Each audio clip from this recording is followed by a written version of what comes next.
So the very first inspiration for the exhibition was this amazing ability of fashion to pass through frontiers of every kind, class frontiers, gender borders, national borders.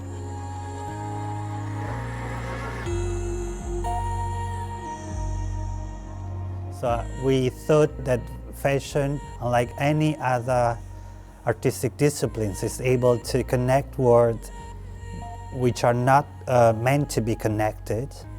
It means also to be an art able to, in a way, redefine every 3 months, in a way, the geography of human life or the cartography of human life. So the show was the attempt of redefining in a way, a sort of map of contemporary fashion. We are in a very special place where young fashion designers who apply are very intact. They are very preserved by the industry. They are not jumping into the industry, so they are very free. They apparently have no border except the border of the dream, which is very flexible. The border we know it is how we are wearing clothes. It's still a question for me. What is it fashion, what is not? Is this outfits or is creation fashion, or is my shirt more fashionable than the costume? I don't know. You know, Oscar Wilde, the famous writer, used to say, fashion is only what I'm wearing and unfashionable is what other people are starting to wear. There is something always opposite into fashion. You want to follow, and at the moment you follow fashion, it is not fashionable anymore. I remember talking with Miyake. It reminds also the work of Helmut Lang. It's very interesting to have this border, which could be very ordinary clothes, but how could you transform this land of very ordinary clothes? It's probably more a challenge than to open very, big the door of creativity, sometimes. In this sense, we decided at the very end to, in a way, divide the show in two main and parallel parts.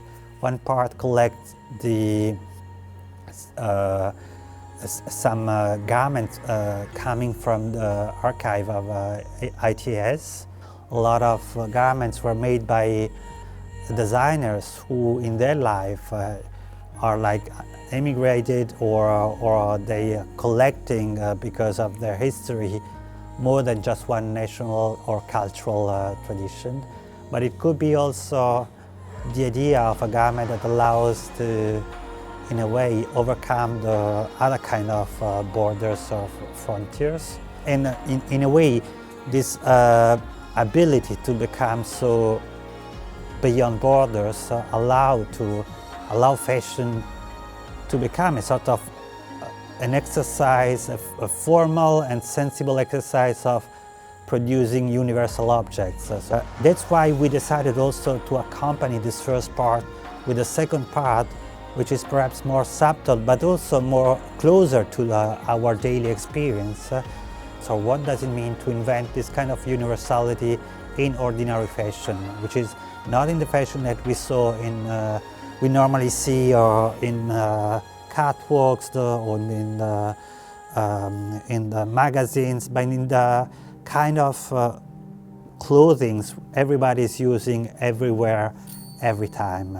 And this second part perhaps is the most original in the sense that the ability of being universal is so specific to fashion, because fashion, if you think about that, is the art of producing the most universal and most social artifacts we know, because everybody is wearing clothing everywhere, every day, all the day long. It reminds me a very nice story. When I was a fashion director at Palais Galliera, which is a museum devoted to fashion, a journalist asked to me, if you have to describe the wardrobe of the human to someone who is coming from another planet, how could you describe?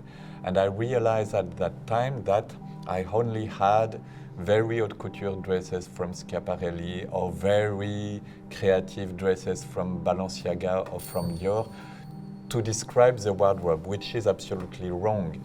We didn't have at that time in the museum some very ordinary clothes to describe the contemporary and traditional costume we are wearing every day. So I convinced Barbara, and she was very enjoying to do this, to order a special campaign to Gabriele Rosati. We asked to him to do a very, factual, something close to archaeology of what we are wearing every day in order to signify also this land, which is the land, the intimity land we have with our clothes. Sometimes it's very interesting to have a frame, a border to create. ITS Archive is a very unique place in the world, not because there are no other kind of archive of this type, but because in a way it's collecting a dream of fashion dreamt by people who are about to enter in the system, but they are not yet in the system. So in a way, what this collection displays is a set of dreams about a fashion that probably have never realized, but they are in a way projection of young generations that since 25 years imagine fashion in different way. And this ability to catch fashion in this particular state between dream and reality, extinction or day and night, it's perhaps what really fashion is. Every time that we are wearing something, we are at the same time expressing our reality, but we always want to change our reality and to bring a sort of some elements of dreams in our daily experience. So fashion is this kind of bridge between day and night, between experiences and daily experiences and dream.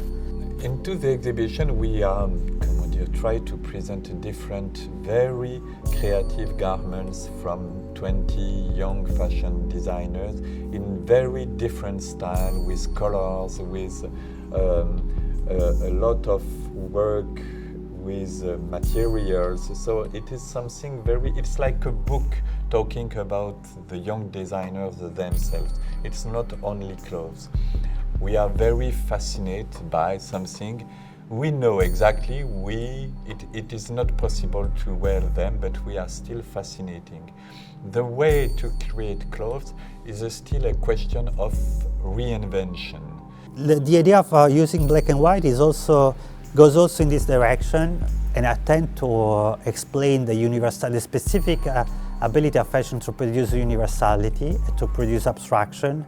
And in this case, we did a sort of basic phenomenology of the main and basic forms that fashion is using in order to allow people to start expressing themselves. In a way, all those forms, jeans, t-shirt, socks, are not just 0 degree of meaning, because they are already saying something, but they are the beginning of a personal discourse. So they are, so to say, the words through which each of us every morning decides to say something about themselves. And that's why we wanted to, in a way, to show those forms not in their specific use, but in their mass absolute abstraction. That's why we decided to put not the physical garment, but the picture, and the picture in black and white, because so it's clear that we are speaking about ideas and not just material historic objects. It is a possibility to remind for every visitor what is it clothes, what is it fashion, what is it fast fashion, what is it fashion shows, to propose a choice, or to indicate to them to think what is it fashion, what it's not. Maybe fashion is ordinary clothes. Creativity is something else, but we have to consider that how the street is adopting some clothes. And in reality, I don't see the street wearing very fashionable and very excessive garments. It is something for special days or special moments. Ordinary clothes are probably most fashionable than the others.